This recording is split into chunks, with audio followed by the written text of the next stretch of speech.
Princess Diana, supermodel Naomi Campbell, First Lady Melania Trump, big names, right? And you wondering, what do they all have in common with Jeffrey Epstein? Yeah, Jeffrey Epstein, pedophile. You be the judge. So, Princess Diana, Naomi Campbell, Melania Trump, they are all linked to Epstein, and I have sources. You can check that out in the description. So let's start with Naomi Campbell. The British supermodel was named in Epstein's contact book. His little black book, I don't know. But her name was in his book, and court documents have revealed her name in connection with Epstein's activities. Now, Naomi Campbell has acknowledged knowing Epstein. She hasn't denied it. She just said that she was introduced to him by her former boyfriend, the F1 team boss, Flavio Briatore. She has gone on record as condemning Epstein's actions. She called them indefensible. There's no defense for what he's done. And she has expressed support for the victims. Melania Trump. There are claims that Epstein introduced Melania to Donald Trump.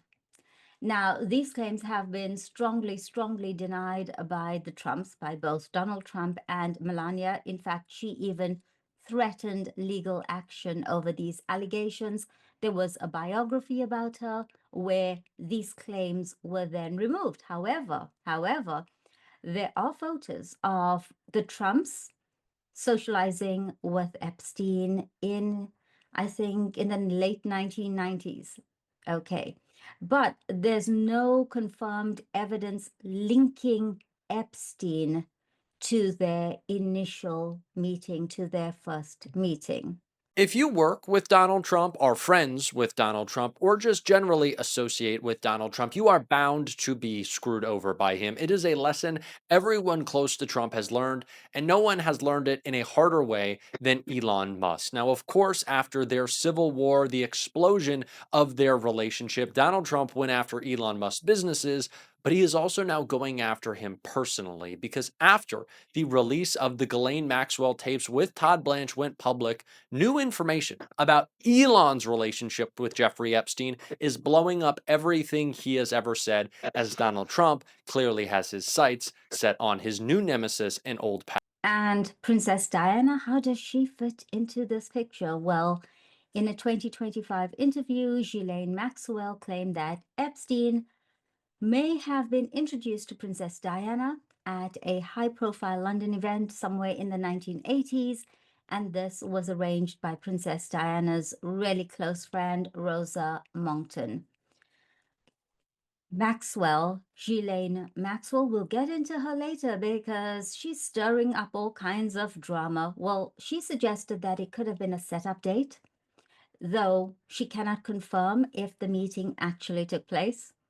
Considering all we know about Epstein, I'm going to say Diana may have been a little too old for him. Okay, then there's another video that's trending, and we're going to break it down, but I can't seem to keep up with everything that's happening. But there's a video out there that claims that Donald Trump and Epstein were kind of in a race or in a competition to hook up, to shag, to basically have sex with Princess Diana. I'm going to try to break that one down for you in an episode of English Decoded. But let's roll on forward to July 2025. This was a pivotal moment in this ongoing saga of Jeffrey Epstein, the files, the network. Now, Ghislaine Maxwell, his accomplice, she's been convicted, right? She agreed to a 2-day interview with the Department of Justice. Very sudden, very unexpected. So you're wondering, and I'm wondering, what prompted this sudden cooperation and what revelations did she provide? Oh, she went all in on Elon Musk. She testified. contradicting what Elon Musk had said about not knowing her. So Elon Musk has gone on record as denying that he's ever met her, that he knows her. But she claims that they first met around 2010 or 2011. It was a multi-day Caribbean birthday party, wow, multi-day, by Google co-founder Sergey Brin. Now, first of all, who has a multi-day birthday party? Clearly, billionaires do. She also mentioned seeing Musk again at the Vanity Fair Oscars party where they were photographed together. Seems kind of cozy, like they were pals. But Elon has something else to say about that. Now, she does acknowledge that there was some kind of email correspondence between Elon Musk and Jeffrey Epstein, and I'm still trying to figure out how did Epstein get to be so wealthy. But Ghislaine does admit that she doesn't know the depth of their ties, how well they knew each other. But Musk, on the other hand, has said, what? Photographed with Ghislaine? No, she just photobombed me. Ouch. Ouch. Let's roll the clip. Unpopular figure in America, in our politics today. What worse way, what better way, really, to make his image worse than associating him with Epstein? Something that Donald Trump has realized rightfully wrecks the public perception of you. Well, that is exactly what happened and came out of this interview, and it's got Elon scrambling. Ghislaine Maxwell flips the script on Elon Musk. Maxwell revealed that she first met the world's richest man at a multi-day bash despite the claims that he didn't know Epstein's accomplice. Elon Musk has landed in the hot seat after Ghislaine Maxwell, Epstein's longtime accomplice, contradicted his claims that he doesn't know the disgraced socialite and convicted offender. Maxwell revealed that she first met the world's richest man at a multi-day birthday bash for Google co-founder Sergey Brin, according to a bombshell taped interview conducted by Deputy Attorney General Todd Blanche in July. I met him in, I don't remember the year, but it's going to be in the 2010s, 2011, something like that, I think, if my memory serves, Maxwell 63 said, according to the long-awaited transcripts released by the Department of Justice on Friday. In her testimony, Maxwell claimed Musk was among a group of 30 to 50 people who spent 3 or 4 days on a Caribbean island celebrating Brin's birthday. Okay, July 2025, and Ghislaine Maxwell suddenly agrees to a 2-day interview. 2-day interview. Why now? Why now? And what does she reveal about Elon Musk, about Trump, about this tangled web of Jeffrey Epstein? Let's break it all down, word by word, phrase by phrase. So, first up, Maxwell claimed Elon Musk spent 3 or 4 days on a private island, not Epstein's island, but hey, still, what were they doing there? I don't think they were talking business. Now, in the clip, there's this phrase, screw someone over. When you screw someone over, it means you betray them. You're playing dirty. Okay. Now, you could just, use other words instead of screw someone over, but you could say, I don't know, betray, play dirty. I don't know. Can you think of any others? But they chose the words screw someone over. And I think that's for dramatic impact. Screw someone over. Double cross, would that work? Double cross? Stab someone in the back? Throw someone under the bus? These are all subtle shades of the same betrayal. I don't know about you, but I'm getting Prince Harry vibes here. Throw someone under the bus, double cross, screw someone over. Feels like Harry, sounds like Harry, but let's go back to Trump and the Epsteins. So, Trump. What's going on with Trump and Elon Musk?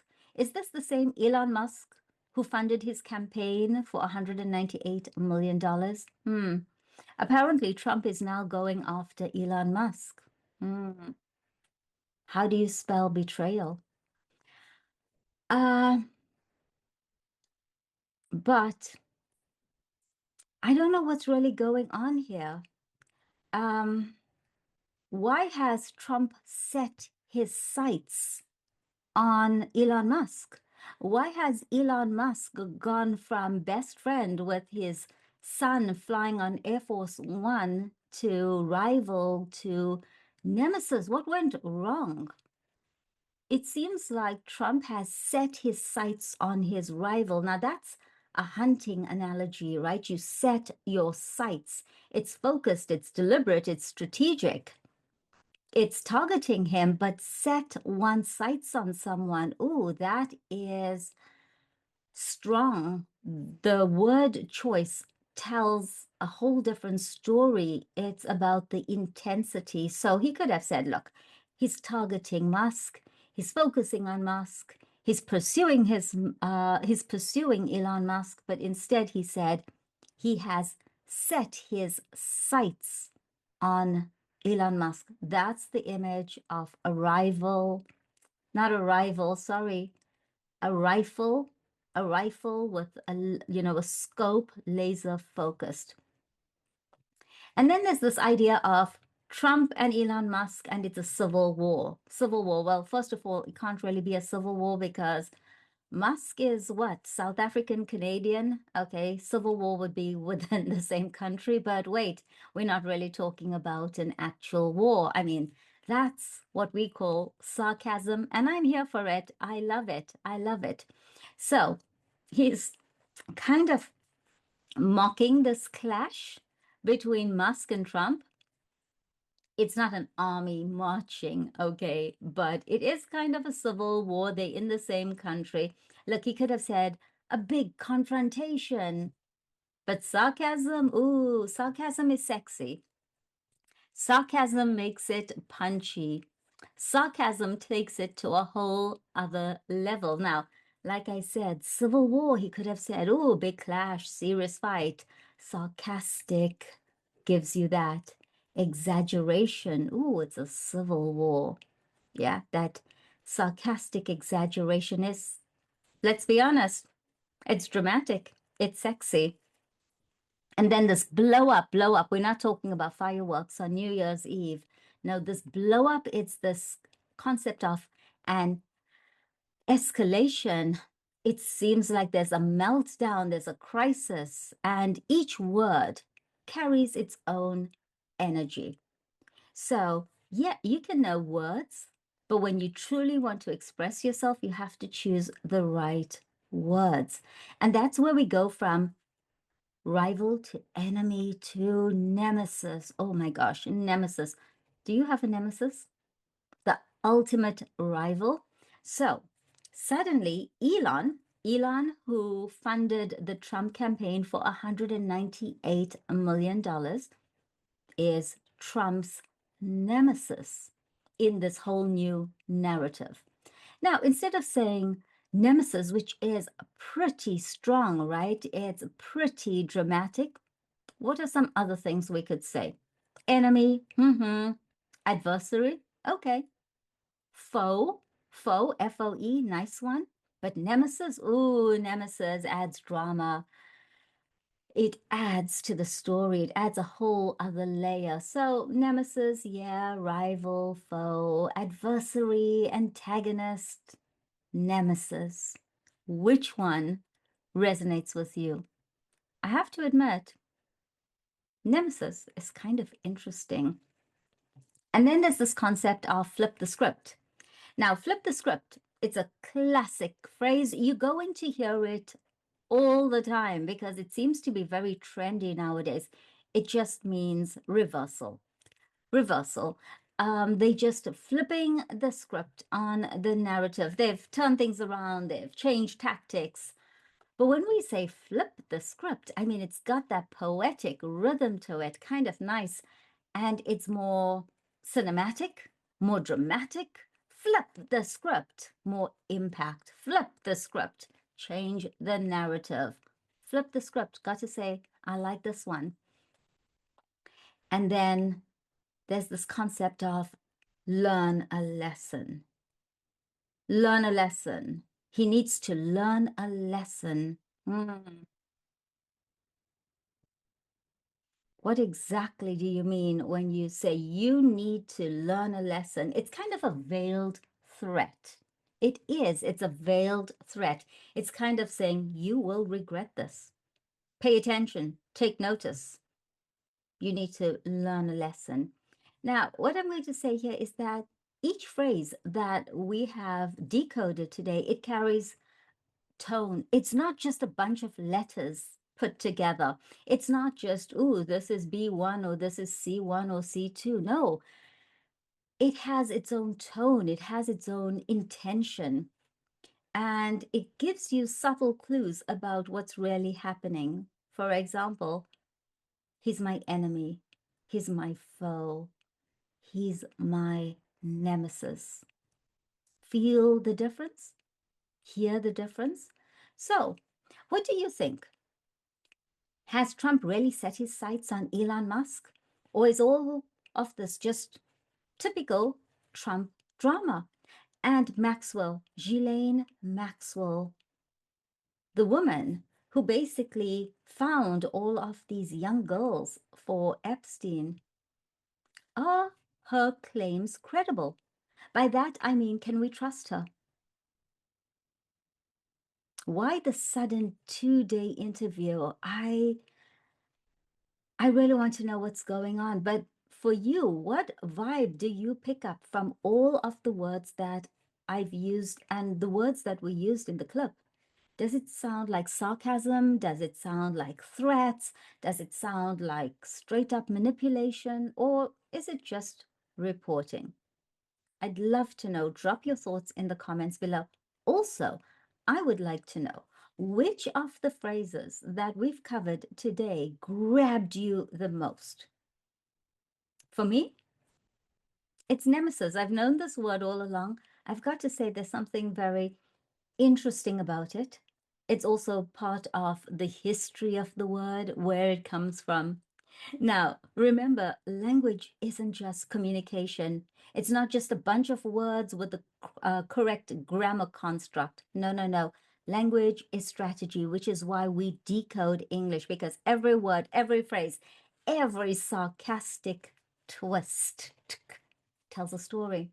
If, if you know how to read it, and that's why here on English Decoded, I'm committed to decoding the English, the tone, the sarcasm. I'm Nas, and I'm probably going to see you in the next one about Prince Harry because, gosh, he gives me so much content to work with. See you soon. Oh, don't forget to like and subscribe. Ciao. Really, all it makes you think is release the files. Tell us what we need to know.